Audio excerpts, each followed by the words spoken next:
আসসালামু আলাইকুম সুপ্রিয় ভিউয়ার্স। বৈশাখ আসছে, কৃষকের মুখে হাসি। সারা বছর পরিশ্রম করে এখন কৃষকের ধান আসছে।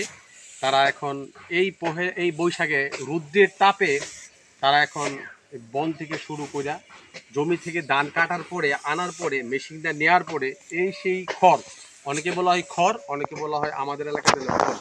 দেখেন তারা সারাদিন পরিশ্রম করে এই বন বা খড় রৌদ্রে কষ্ট করে এটা শুকায়ে তখন একটা মারা দিবে। মারা দেওয়ার পরে তারা কাজ শেষ হবে। তো সুপ্রিয় ভিউয়ার্স, যে গ্রামের কৃষকদের যে আনন্দ, ভালোবাসা, বেদনা এই কৃষকের কাজেই রয়ে গেছে।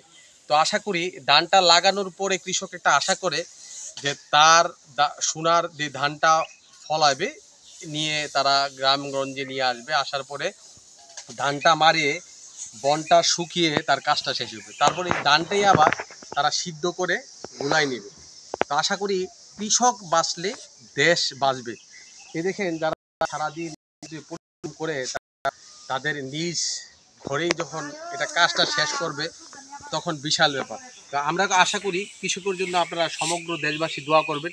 তাদের ভালোবাসাই আমাদের সম্পৃক্ত। সারা বাংলাদেশেই এই কৃষকের ঘামের যেই ঘামে সারা দেশে লুকিয়ে আছে। তো আশা করি ভিডিওটা কেমন লাগছে জানাবেন। আমাদের সাথে আছি, আমাদের সাথে থাকবেন সবসময়। কৃষকের জন্য দোয়া করবেন। এই কৃষক বাঁচলে দেশ বাঁচবে এবং দেশ বাঁচলে আমরা সবাই বাঁচবো।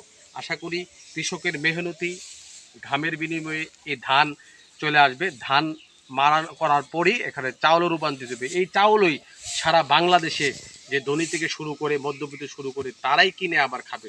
কৃষক বাঁচুক, দেশ বাঁচুক। আশা করি আমাদের সাথে থাকবেন, আমাদের সাথে সবসময় থাকবেন। নতুন ভিডিও নিয়ে আপনাদের সাথে হাজির হব। আমাদের সাথে সবসময় থাকবেন। ধন্যবাদ সবাইকে।